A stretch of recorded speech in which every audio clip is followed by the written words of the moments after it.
Alxanlı kəndinin müasir Azərbaycan tarixində xüsusi yer olduğunu desək, yəqin ki, mübaliğəyə yol vermiş olmarıq. Birinci Qarabağ müharibəsində itkilərimiz bu kəndə qədər idi. Düşmən Cənub cəbhəsində nəhayətində burada dayandırılmışdı. Birinci və ikinci Qarabağ müharibəsi arasındakı 27 illik dövrdə də Alxanlı istehkam kəndi idi. Kənd cəmaatı üçün də bu illər asan keçməmişdi.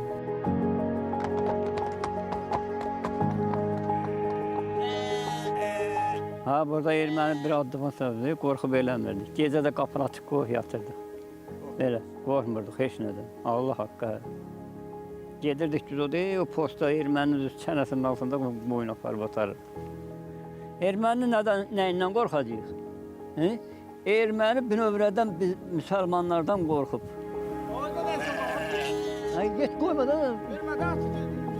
Vay dedi. Onu qoy özüm gedim. Ama cevabın da yoktu. At çocuğu.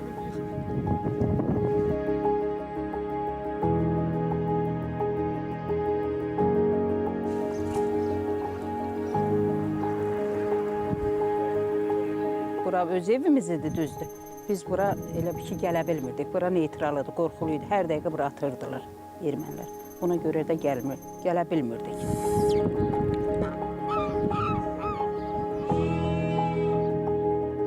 Bunların bu düzlüyün min haqqında o qədər təsəvvürümüz yoxdur. Sonra artıq bunlar haqqında hər gün bunlar haqqında təcrübə toparırdıq və biz nətər vərdiş edək ki, bu minalardan nətər edək ki, azad olaq. Tankov minanın tutacağı var 2 dənə belə. Onu ipi bağlayırdıq. Artıq bunu bilirik. İpi bağlayırdıq, təpənin dalında dururduq. Dartırdıq ki, birdən altında sürpriz qoyarlar. Partilər o bizə ziyan verməsin də, partlasın elə belə.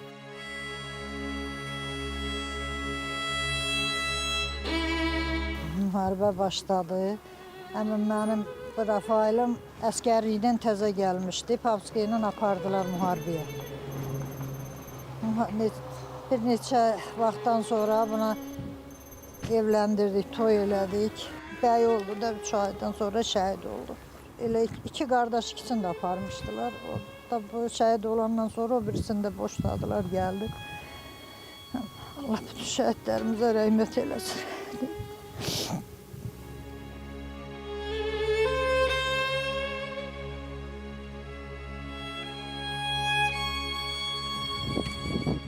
Ermənilər tərəfdən atəş açıldı. O atəş nəticəsində mənim həyat yoldaşımla nəvəm şəhid oldu. Zəhranın 2 yaş yarımında idi.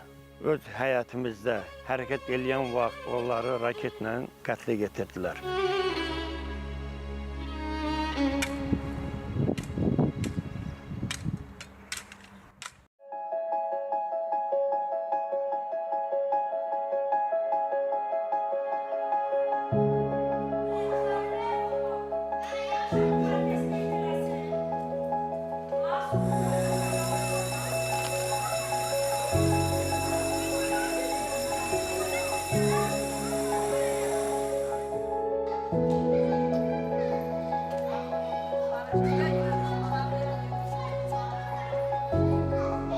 Biz məktəbə fəaliyyətə başlayanda, yəni 1995-ci ildə gördüyünüz bu məktəb binası bu cür deyildi.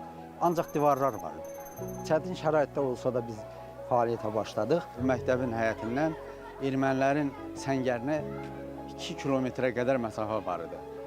Tez-tez atəş açırdılar, kənd ərazisinə düşürdü. Bir dəfə Qızıl Xalçın nümayəndələri gəldi bura və onlar məndən soruşdular ki, siz burada qorxmursunuz ki? Mən dedim, yox, qorxmurum, biz ordumuz arxayınıq. Bir-birinin üzünə baxdılar. Təəccübləndilər ki, biz belə yaxın məsafədə burada yaşayırıq, şagirdlərə dərs keçirik.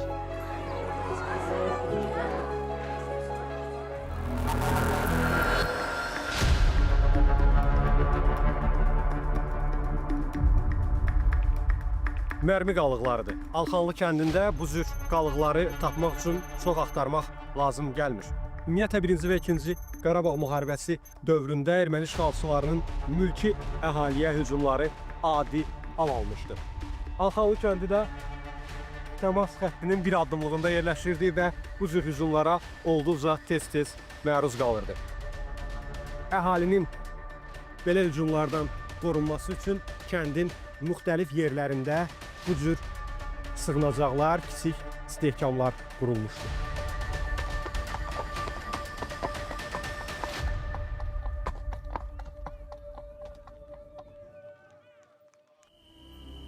Bizim kəndin yuxarı hissəsi elə ki, neytraldır.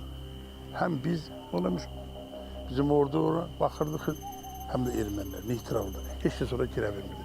İstədiyi vaxt kəndimizdə bir neçə hadisələr törətdi onlar.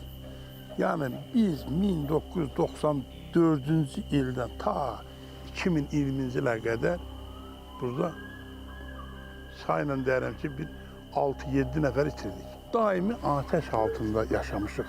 Hər şey qorxu içində. İnanırsan, yəni uşaq heyvanı öz aparırdı. Elə gözümüz qalırdı, belə ki, Allah salamat gəlsin.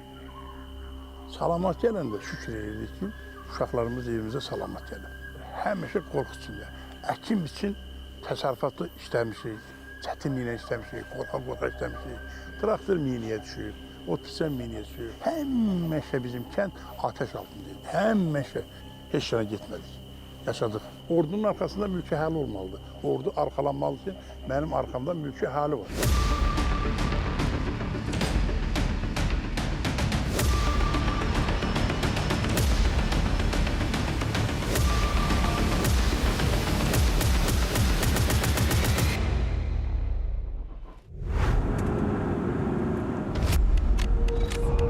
İkinci Qarabağ müharibəsindən sonra Alxanlı ərazisində yerləşən yoxlama postu isə müvəqqətidir. İndi postun hər iki üzü azaddır. Sadəcə mina terrorundan qorunmaq üçün bu cür buraxılış hələlik yeganə vasitədir.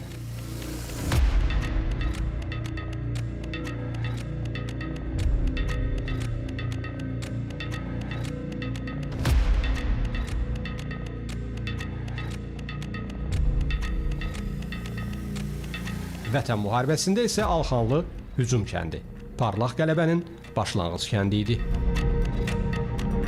Müharibələrin ilk günü hərbi əməliyyatların sonrakı gedişinə həlledici təsir göstərir. Bu, bir neçə faktorla bağlıdır. İlk gün döyüşlərdən əvvəl nəzəri olaraq işlənmiş planların necə tətbiq olunduğunu və onların real şəraitdə, praktikada necə işlədiyini, nə dərəcədə effektiv olduğunu göstərir.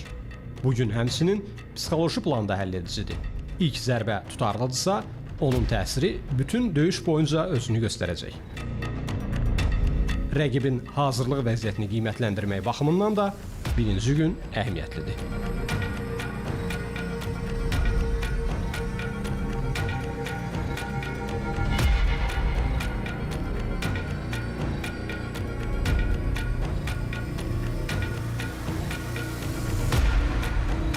İkinci Qarabağ müharibəsinin həlledici nöqtələrindən biri indi dayandığımız ərazi idi. Onu şərti olaraq Ohanyan səddi adlandırırlar. Bu, düşmənin ritorikasında belə idi. Bizim üçün isə Füzulinin Alxanlı kəndinin bir hissəsi ərazimizin avamı idi.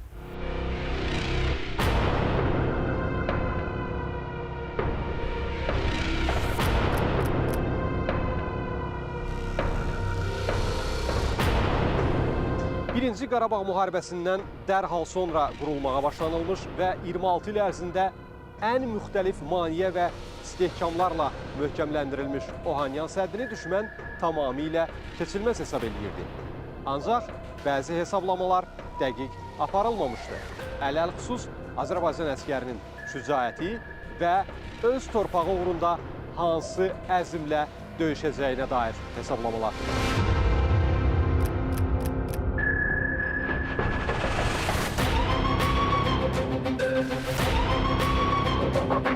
Sentyabrın 27-sində artıq səhər-səhər saat 7-yə qalmış bizim ilk artilleriya mərmimiz açıldı.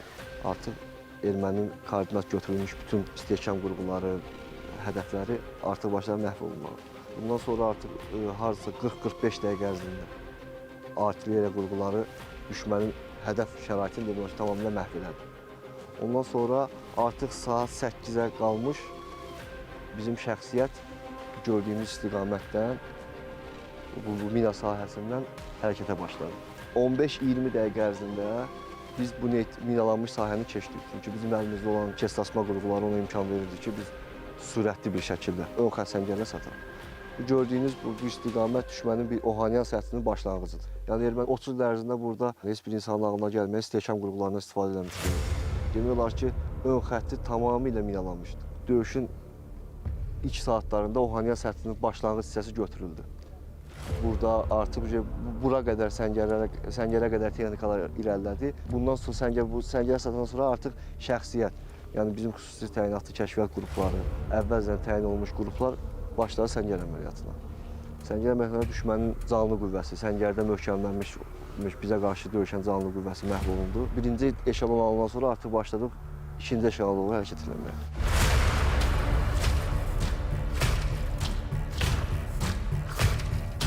Birinci eşalonu keçdik. İkinci eşalonda onların texnikaları ləngitmək üçün, bizim hücumu ləngitmək üçün maneələr var idi. Əvvəlcədən quraşdırmışlar. Kirpilər idi, xəndəklər idi, tank əleyhinə olan xəndəklər var idi. Onlar burada biraz müqavimət göstərdilər. Biraz yox, çox müqavimət göstərdilər. Amma ona baxmayaraq biz geri çəkilmədik. Heç fikrimiz də yox idi. Burada onların mina sahəsi var idi. Mən deyirəm ki, 44 gündə ən ağır döyüşlərdən biri bax bu ərazidə olubdur. Səngəri götürəndən sonra biz məcburuq, ermənilər bizə tərəf durduğu yer hündürdür, özlərini qorumaq üçün. Biz onların səngərinə girmişik, biz onlara tərəf səngər dayazdır. Biz gecə ilə gecə girdik ora. Təbii ki, günüz biraz təhlükəli idi. Gecə ora girən kimi bizim ilk işimiz orada mövqeni bərkitmək üçün. Biz özümüzdən əşya kisələrimizdə meşoxlar götürmüşdük. Yəni bilirdik ki, bizi hardasa duranda özümüzü qorumaq üçün müəyyən özümüzə sədd qurmalıyıq.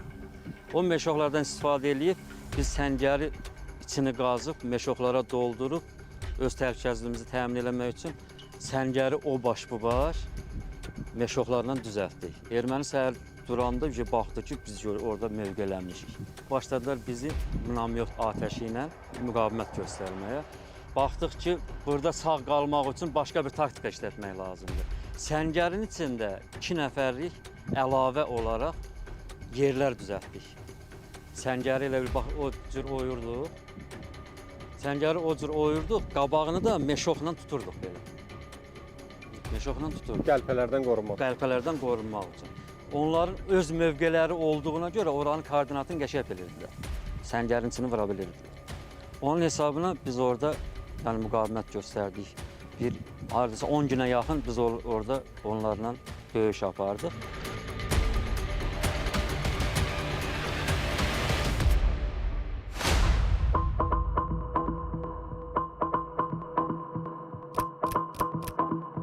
Birinci, ikinci, üçüncü eşelona kimi artıq getdik, çıxdıq. Ondan sonra bizə tapşırıq gəldi ki, digər istiqamətə getməliyik. Digər istiqamətdə düşmənin canlıqlarını məhv edib, orada bölmələr üçün əlverişli şərait yaratmalıyıq. Ondan sonra biz irəlilədik. Bu gördüyünüz arxa tərəf istiqamətdən, Füzuli istiqamətindən yolun kənarı ilə irəlilədik. Müəyyən yerə kimi maşınlarla, müəyyən yerdən sonra artıq biz atış alanına girdiyimizə görə müəyyən yeri biraz gizlin yollarla desək, otluq ərazilərlə, meşəliklərlə irəliləyərək gördüyünüz bu yüksəklik, karyer yüksəkliyi 511 yüksəkliyinə irəlilədik. 511 yüksəkliyində düşmənin canlı qüvvəsi var idi. Posta bəzi canlı qüvvələrini məhv edib, bəzi canlı qüvvəsini geriyə çəkilməyə vadar etdik. Gördüyünüz 511 yüksəkliyində düşmənin canlı qüvvəsi qaçdı. Orada artıq tab gətirə bilməyib, qaçdı 511 yüksəkliyindən qaçaraq karyer istiqamətinə sığındı. Karyer istiqamətindən bizə belə deyək, artilleriya vasitəsilə, orada bizə minamyotlar vasitəsilə bizə təzyiq göstərməyə çalışırlar. Buna baxmayaraq biz bölmələrimizlə, digər bölmələrimizlə birləşib karyerin sol tərəfindən hücuma keçdik. Sağ-sol tərəfindən hücuma keçdiyimizə görə artıq düşmən direnç göstərə bilmə və oradan da çıxıb qaçmağa vadar etdik düşməni. Karyeri də götürərək sol tərəfindən irəlilədik.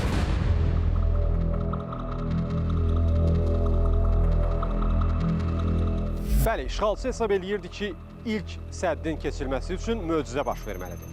Bu baş verdi, ancaq qeybdən yox, Azərbaycan əsgərinin gücü, şücaəti və peşəkarlığı hesabına. Ohanyan səddinin darmadağın edilməsi düşmən üçün sarsıdıcı zərbə və bütün cəbhələrdə qırılma anı idi.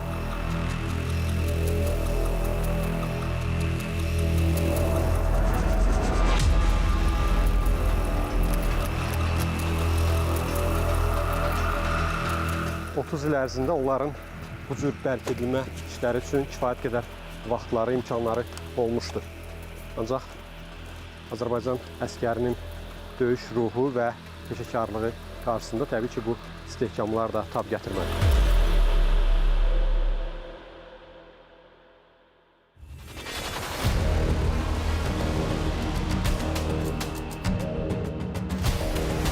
İlk döyüş əməliyyatları zamanı Ohanyan səddində Azərbaycan əskərinin üzləşdiyi birinci erməni səngəri, döyüş səngəri buraydı. Və həmin döyüş səngərindən qalan izlər, boş qalmış əskər dəbilqələri, əleyh qazlar və su qabları.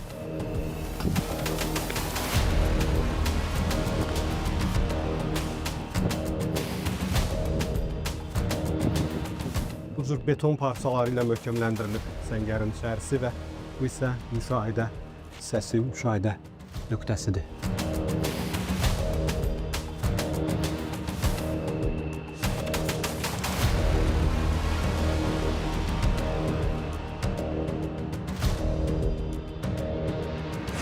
Konserva qabları yandırılmış.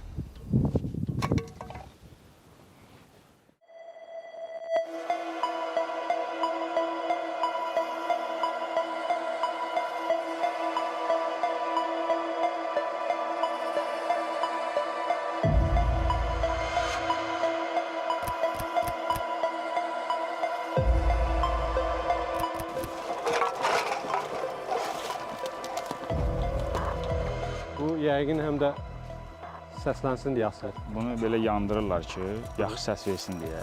İçinə də xırda daşlar tökürlər. Xırda daşlar tökürlər ki, buna toxunanda səs eləsin. Səs eləsinlər, onlar çıxsınlar, baxsınlar ki, bunun gələn nədir. Buna hətta səngərlərdə yerdən də, alçaqdan deyirlər ki, adi it, pişik, nəsə keçəndə istər-istəməz səs verir, uzun olur.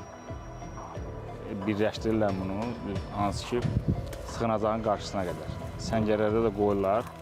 Oradan səs salan elə bil, səriyə və yaxud duran döyüş növbətçisi səs eşidir, məlumat verir ki, yəni gələn var.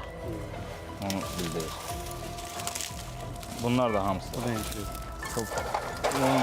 Bu şəkildə eliblər, bunu səngərə, bu formada səngərin girişinə qədər qoyurlar ki, istər-istəməz qaranlıqda mı, nədəmi, buna toxundu, ilişdin, avtomatik olaraq bu səs verir.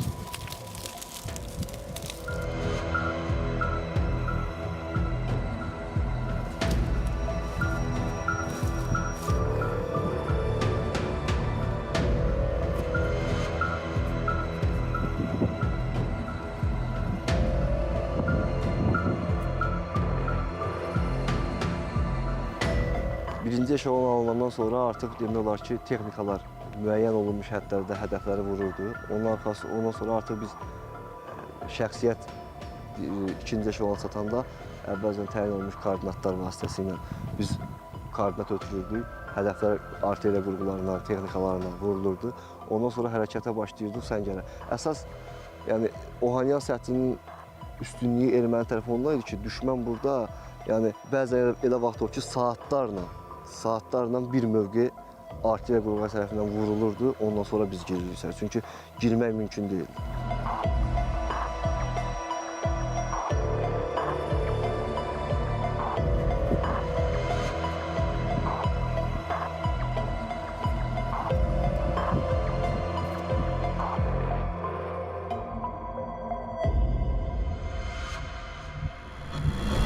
Bundan sonra biz Cəbrayıl istiqamətində irəliyəsi olduq. Onlar orada da, deməli, geri çəkiləndə, baxırdılar ki, biz irəlilədikcə haralara, məsəl üçün, girə bilərik də. Ən əsas da bu su hövzələrini. Su hövzələri ətrafını minalamışdılar.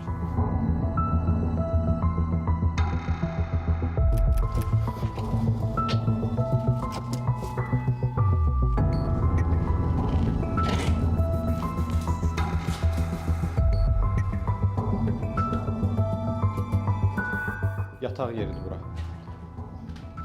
Baxmayaraq ki, heç bir dinin qaydalarına riayət eləməyiblər, ancaq İsa Məsihin rəsmlərini bu cür yerlərdə də yerləşdiriblər.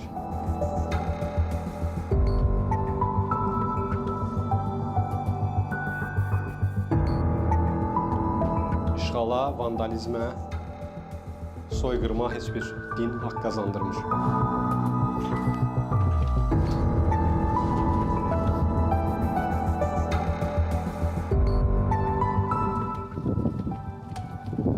Erməni dilindədir, ad, soyadlar və imzaların olduğu dəqiqdir.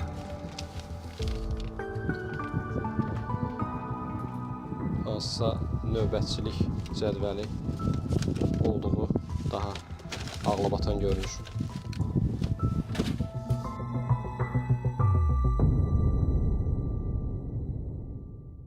Qubadlı tərəfə gəldik. Biz Qubatlının girişi Xanlıq kəndi var orada. Xanlıq kəndinin yuxarısında orada mövqələndik, hazırlaşdıq ki, kəndə girək, arxadan qüvvələr gəlsin. Yəni bizə dedilər, orada gözləyin. Həmən vaxtı gördük ki, Cəbrayıl istiqamətindən bir 30-40 nəfər biz tərəfə gəlir, qaçaraq gəlirlər. Bizim komandir götürdü, əlaqəyə çıxdı ki, görək kim, aralıdan seçilmir də, formasından bilmirik kimdir bunlar. Biz düşmənin arxasına keçmişik. Oradan əlaqəyə çıxanda bizə məlumat verdilər ki, düşmən ermənilərdir, siz tərəfə gəlirlər. Biz orada mövqələndik, gözlədik. Bunları 30-25 metr məsafəyə qədər buraxdıq yaxınımıza. Bunlar yaxına gələndə biz bunları saldıq pusquya. Bunların hamısını orada məhv elədik.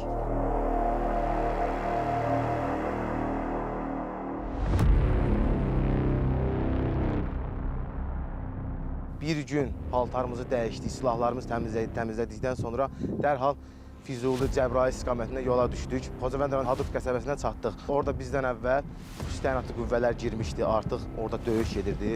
Biz də onlara köməyə girdik. Hadrut istiqamətindən sonra bizə istiqamət verildi. Şuşanın Şuşu kəndi istiqamətində yüksəklik vardı. Strateji cəhətdən çox önəm daşıyırdı. O yüksəkliyi çox çətinliklə döyüşərək, hətta şəhid verərək işğaldan azad etdik.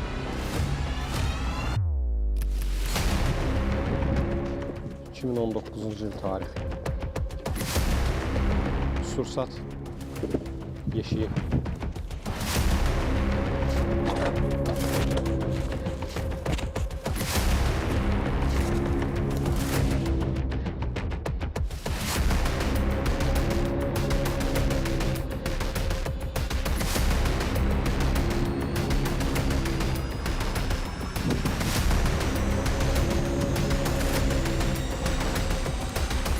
İlk döyüş günündə erməni səngərlərinə daxil oldu Səmdə.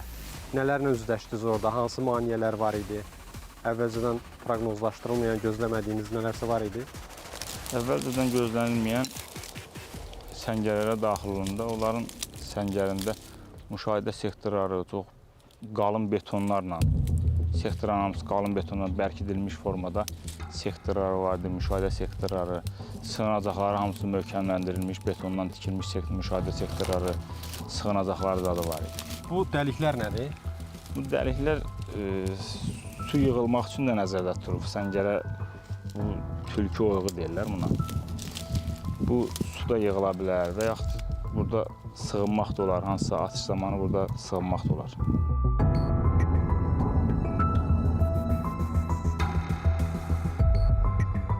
Onların orada poligonları var idi.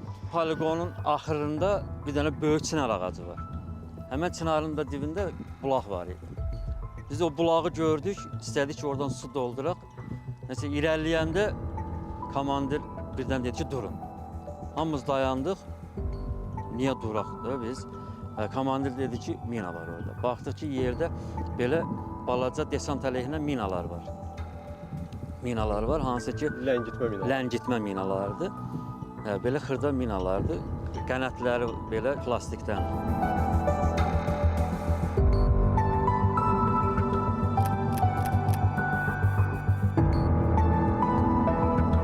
Bir balaca su butulkası var idi. Komandir orada dedi ki, bu suyu elə içirsiniz ki, bu 10 nəfər hamısı bu sudan doysun. Orada gəldik, butulkanın qapağında komandir suyu verdi. Ən axırda özlə qalmışdı su. Hardasa belə baxdı şəxsiyyətin yanında içmədi suyu. Suyu götürdü, çəkildi bizdən bir 10 metr qırağa. Elə komandirin əlində qalmışdı o sultlu qaz, suyun qapağı. Həmin o su içdiyi qapaq. Komandir elə gəldi yanına atdı erməninin üstü, düşdü erməninin atdı. Yəni komandir elə 11-ci adam komandirin özü idi su içmək olmağı. Komandirin özünə qismət olmadı o su içmək.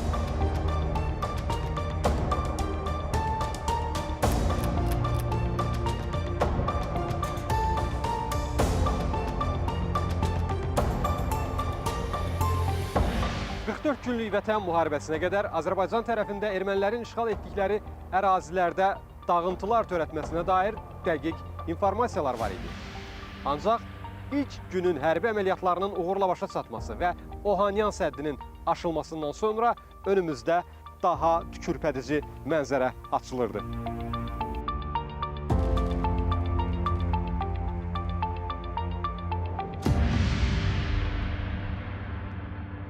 Ohanyan səddinin Füzuli cəbhəsində və digər istiqamətlərdə yaşadıqlarının təkrarlanmaması üçün erməni əskəri kaskasını qarşısına qoyub düşünməli idi. Başqasına aid olan torpaqda döyüşməyə və ölməyə dəyərmi? Əlbəttə yox. Kapitulyasiya aktı işğalçını Kəlbəcər, Laçın və Ağdamı döyüşsüz təslim etməyə məhkum etdi.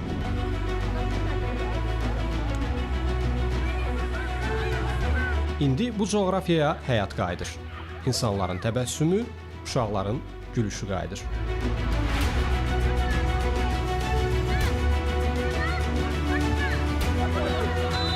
Azərbaycan müharibə istəmir. Ancaq sülh üçün də müharibəyə həmişə hazırdır. Ermənistanda unutmamalıdırlar. Bunu da birinci zərbəni də.